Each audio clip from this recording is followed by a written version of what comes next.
아멘. 우리 하나님 말씀 함께 보십시다. 하나님 말씀 룻기 3장 1절부터 13절까지 말씀 한 절씩 교독하여 읽습니다. 룻기 3장 1절부터 13절까지 구약 성경 405면 룻기 3장 1절 제가 먼저 봅니다. 룻이 시어머니 나오미가 그에게 이르되 내 딸아 내가 너를 위하여 안식할 곳을 구하여 너를 복되게 하여야 하지 않겠느냐?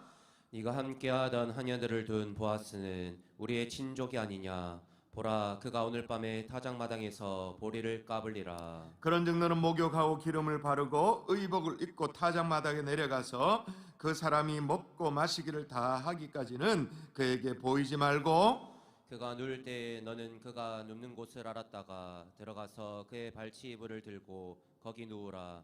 그가 내 할 일을 내게 알게 하리라 하니 룻이 시어머니에게 이르되 어머니의 말씀대로 내가 다 행하리이다 하니라. 그가 타작마당으로 내려가서 시어머니의 명령대로 다 하니라. 보아스가 먹고 마시고 마음이 즐거워 가서 곡식단 더미의 끝에 눕는지라. 룻이 가만히 가서 그의 발치 이불을 들고 거기 누웠더라. 밤중에 그가 놀라 몸을 돌이켜 본즉 한 여인이 자기 발치에 누워 있는지라. 이르되 내가 누구냐 하니 대답하되 나는 당신의 여종 룻이오니 당신의 옷자락을 펴 당신의 여종을 덮으소서 이는 당신이 기업을 물을 자가 됨이니이다 하니 그가 이르되 내 딸아 여호와께서 내게 복 주시기를 원하노라. 네가 가난하건 부하건 젊은 자를 따르지 아니하였으니 네가 베푼 은혜가 처음보다 나중이 더하도다. 그리고 이제 내 딸아 두려워하지 말라 내가 내 말대로 내게 다 행하리라. 내가 현숙한 여자인 줄을 너의 성읍 백성이 다 아느니라. 참으로 나는 기업을 물을 자이나 기업 물을 자로서 나보다 더 가까운 사람이 있으니 13절 같이 읽습니다. 이 밤에 여기서 머물라 아침에 그가 기업 물을 자의 책임을 내게 이행하려 하면 좋으니 그가 그 기업 물을 자의 책임을 행할 것이니라. 만일 그가 그 기업 물을 자의 책임을 내게 이행하기를 기뻐하지 아니하면 여호와께서 살아계심을 두고 맹세하노니 내가 기업 물을 자의 책임을 내게 이행하리라. 아침까지 누워 있을지니라 하는지라. 아멘. 할렐루야. 아멘. 오늘 이 새벽에도 하나님께서 이 말씀의 깨달음을 우리 각자에게 허락해 주실 줄 믿습니다. 아멘. 최근에 우리가 살피고 있는 이 룻은 성경의 대표적인 이방인이죠. 그러나 성경 66권 가운데 아주 당당하게 자기의 이름을 올려서 성경에 기록되어 있는 여인이라고 말할 수 있습니다. 그 이유는 룻이 헤세드의 사람이었기 때문에, 헤세드, 다시 말하면 긍휼의 사람이었기 때문인 거죠. 어떤 긍휼을 여러분 실천하셨나요? 여러분 기억나십니까? 복습한다면 홀로 남겨진 어머니를 모시고 베들레헴까지 옵니다. 그럴 의무도 이유도 사실은 없습니다. 시어머니를 모시고 도착한 룻이 여기서도 지금 뭘 걱정하느냐 하면 도착해 보니까 이 시어머니의 떼거리가 살아갈 것이 걱정인 것입니다. 당시에 여인들이 할 수 있는 일이 뭐 있겠습니까? 겨우 하는 일이 바깥에 나가서 허드렛 일을 하고 그 당시로 말하면 이삭을 줍고 그런 것 정도가 여인들이 할 수 있는 일이었겠죠. 그때도 뭐라고 말하냐면 좀 복습한다면 2장 2절에 보면 이렇게 나옵니다. 룻이 뭐라고 말하냐면 모압 여인 룻이 나오미에게 이르되 원하건대 내가 밭으로 가서 내가 누구에게 은혜를 입으면 그를 따라가서 이삭을 주겠나이다 하니 너무나도 중요한 흐름이기 때문에 이 새벽이지만 여러분 2장 2절에 여러분 한번 밑줄을 그어 보시면 좋을 것 같아요. 2장 2절 중간에 보면 내가 누구에게 은혜를 입으면 이라고 나와요. 이 은혜 요게 헤세드인 거죠. 시어머니에게 긍휼을 베풀었던 이 룻이 이제 내게 긍휼을 베풀 자, 은혜를 베풀 자가 누구인가 이제 찾고 있습니다. 그래서 이삭을 주우러 갔어요. 근데 우연히 보아스라는 사람의 밭으로 갔습니다. 여러분 제가 이번에 성지를 다녀오면서 와 룻기가 이렇게 중요하구나. 와 보아스가 이렇게 중요하는구나. 예수님의 탄생과 너무나도 중요한 이 백그라운드가 이 룻기, 이 보아스 집안에서 일어나는구나 라는 걸 알게 되어졌어요. 자, 보아스라는 사람을 만나게 됐는데 아직 추수 중인데도 보아스는 룻에게 이삭을 주우라고 얘기하는 거죠. 추수가 다 끝나고 나중에 밭에 들어와서 이삭을 주우라고 해도 그래도 후한 사람입니다. 그래도 좋은 사람이에요. 이삭을 죽도록 허락만 해줘도 고마운 일인데 다른 밭으로 가지 말고 내 밭에 와서 주우라고 배려까지 해줍니다. 룻이 놀랍고 고맙고 그래서 땅에 엎드려서 절하며 물어요. 2장 10절에 보면 룻이 엎드려 얼굴을 땅에 대고 절하며 그에게 이르되 나는 이방 여인이거늘 당신이 어찌하여 내게 은혜를 베푸시며 나를 돌보시나이까 하니 내게 은혜를 베푸시며 요 은혜 헤세드인 거죠. 긍휼인 거죠. 그 보아스가 대답을 해요. 11절에 보면 보아스가 그에게 대답하여 이르되 네 남편이 죽은 후로 네가 시어머니에게 행한 모든 것과 내 부모와 고국을 떠나 전에 믿지 못하던 백성에게로 온 일이 내게 분명히 알려졌느니라 라고 말합니다. 모든 이 흐름이 뭐냐면 긍휼의 얘기, 이 헤세드의 스토리인 거죠. 룻이 어떻게 시어머니에게 헤세드를 베풀었는지, 그러니까 긍휼을 베풀었는지 보아스가 이미 다 들었고 그것이 보아스의 마음에 이미 감동케 되어졌다, 그런 얘기를 하는 거예요. 그렇게 긍휼히 여김을 받은 것이 보아스로부터 긍휼히 여김을 받은 것으로 끝나는 것이 아니에요. 자, 오늘 본문 3장 1절 읽어볼까요? 자, 3장 1절입니다. 자, 여러분이 읽습니다. 여러분 1절 시작. 시어머니 나오미가 그에게 이르되 내 딸아 내가 너를 위하여 안식할 곳을 구하여 너를 복되게 하여야 하지 않겠느냐. 아멘. 이제는 룻이 누구에게 헤세드를 베푸냐면 내 딸아 내가 너를 위하여 안식할 곳을 구하여 너를 복되게 하여야 하지 않겠느냐. 그동안 섬겨왔던 이 시어머니로부터 다시 은혜를 누리게 되어지는 거죠. 다시 돌려받게 되어지는 거죠. 그래서 마땅히 기업 물을 자, 그러니까 마땅히, 다시 말해서 다시 시집을 보내도 될 만한 사람을 물색을 하고 룻을 며느리를 준비시키고 그 당시의 여성으로 이 청혼의 메시지를 표시할 수 있는 방법으로 누워있는 이부자리에 발치 이불을 들도록 시어머니가 며느리에게 시키는 거예요. 근데 이렇게 보면 여인이 정숙하지 못한 행동을 하는 것처럼 그렇게 보일 수 있습니다. 어디 남자가 자는데 들어와서 이불을 든단 말이에요. 그렇죠? 그것도 사별한 과부가. 성경을 읽다 보면, 오늘 본문 읽다 보면 조금은 이 야릇한 느낌을 감출 수가 없어요. 그러나 여러분, 잠든 남성이 발치 이불을 든다라는 것이 뭘 의미하는가? 우리는 지금의 어떤 문화적인 백그라운드로 성경을 이해하니까 이제 생각하는 게 꼬롬한 거야. 그냥 야릇하고 그런 거예요. 남녀 간의 어떤 무분별한 어떤 애정 행각이나 어떤 무슨 불륜을 우리는 그렇게 생각을 해요. 근데 이 시대에 이 당시의 여성으로 정다하게 남성에게 청혼하는 상징적인 행동이 그거였던 거죠. 자, 그러나 그렇다 하더라도 뭔가 여성으로서의 수치심 이런 것들이 전혀 없나? 또 그건 또 아니에요. 자, 그런데도 그렇게 한 이유가 참으로 감동입니다. 자, 5절 보십시오. 5절 뭐라고 말하는지 5절 여러분 한번 읽어볼까요? 5절 시작. 룻이 시어머니에게 이르되 어머니의 말씀대로 내가 다 행하리이다 하니라. 네. 조금 여성으로 수치심이 느껴지는 이 발치 이불을 드는 일을 하는 이유가 뭐냐면 룻이 시어머니에게 이르되 어머니의 말씀대로 내가 다 행하리이다. 뭐대로 내가 다 행하리이다 말합니까?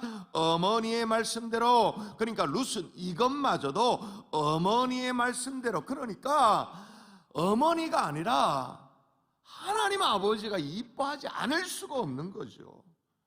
뭘 하나를 보더라도 하나님이 어여삐 여길 만한 그런 룻이었던 거죠.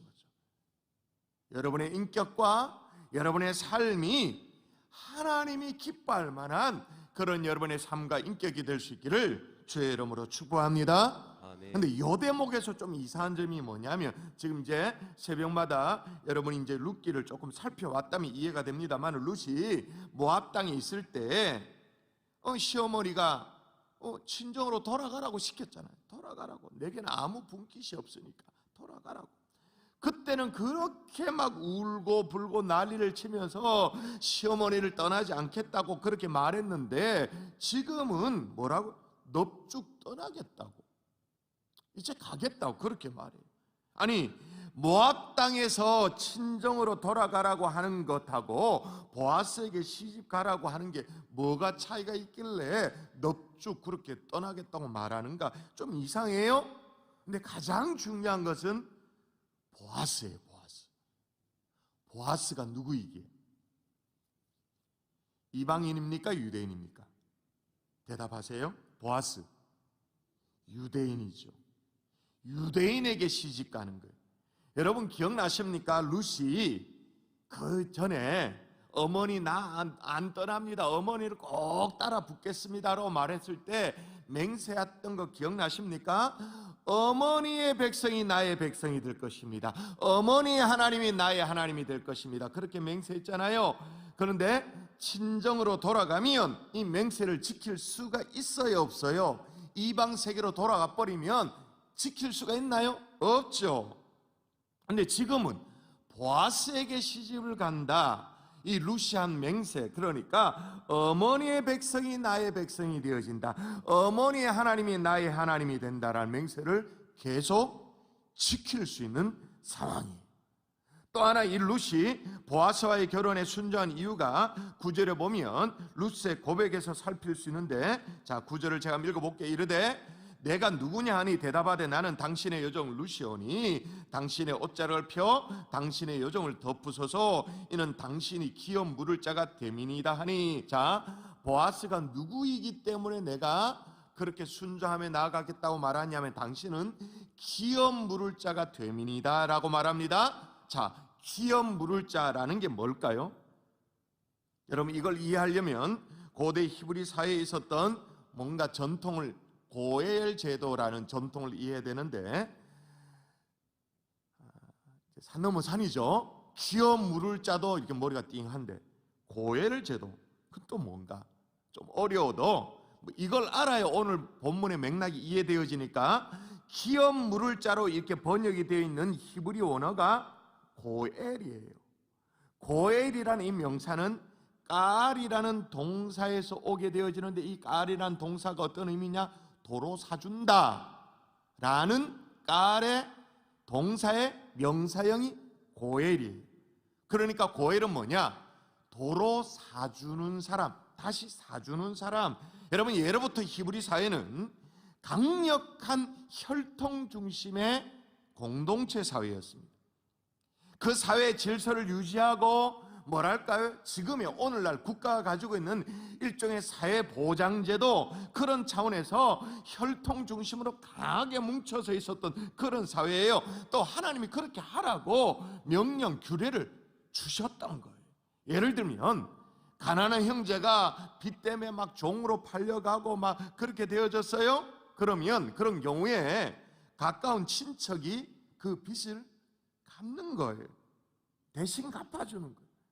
그래서 그 가난한 형제가 어떤 종의 굴레에서 해방되어질 수 있도록 가까운 친척이 해주는 거죠. 레위기 25장에 보면 다 그런 내용들이 나와요. 그때 빚을 대신 갚아주는 사람, 그 친척을 뭐라고 말하냐면 고엘인 거죠. 기업 물을 자. 또 형제가 자신의 토지, 이제 12지파 막 분배됐던 토지 있지 않습니까? 이스라엘에 딱 정해진 토지가 있지 않습니까? 근데 이제 뭐 살다 보면 뭐 사업도 망하고 뭐 애들 학비도 되고 하다 보면 이제 경제적으로 쪼달릴 때가 있잖아요. 요즘 말로 말하면. 그래가지고 하나님으로부터 분배받은 그 토지를 팔았다 칩시다. 우여곡절 가운데 팔았어요. 일정 기간이 지나고 나면 어떻게? 친족이 값을 치름으로 다시 그 토지를 사서 돌려주는 거예요. 우리 생각에는 좀 이상하죠. 아니, 지가 돈이 필요해가지고 땅을 팔았으면 아니, 지가 책임져야 되지. 손가락을 팔아도 지가 빨아야 되지 뭐. 근데 하나님은 그렇게 하지 않았어요. 하나님은 이스라엘 공동체를 어떤 공동체 의식을 가지고 살아가도록 그렇게 만든 거죠. 그래서 기업 물을 자가 책임을 지도록 강력한 공동체. 그러니까 보아스가 그렇게 의무를 행할 가까운 친척이었던 거죠. 기업 물을 자였던 것입니다. 하나님이 왜 그렇게 해놨는가? 하나님이 주신 기업으로, 하나님이 주신 어떤 분깃으로 사람이 타락하지 않도록 하기 위해서 해놓은 제도죠. 그리고 이스라엘 공동체 안에서 적어도 하나님의 택한 백성 안에는 누구도 소외당하지 않도록 하기 위한 하나님의 복지 정책이 바로 이런 거죠. 이러니까 보아스가 어떻게 말하는가 한번 보십시다. 자, 11절. 자, 길게 설명했는데 11절 읽어보십시다. 같이 읽습니다. 11절 시작. 그리고 이제 내 딸아 두려워하지 말라. 내가 내 말대로 네게 다 행하리라. 네가 형숙한 여자인 줄을 나의 성읍 백성이 다 아느니라. 이 무슨 말이냐면 네가 말한 대로 다 행하겠다라는 거예요. 그리고 참 보아스는 사려 깊은 사람이었어요. 12절에 보면 나는 기업 물을 자가 맞긴 한데 더 적합한 사람이 있다면, 그러니까 더 가까운 친족이 있다면, 친족으로서 기업 물을 자가 있는데 만일 그런 사람이 있다면 뭔가 조정이 필요하지 않겠냐는 거예요.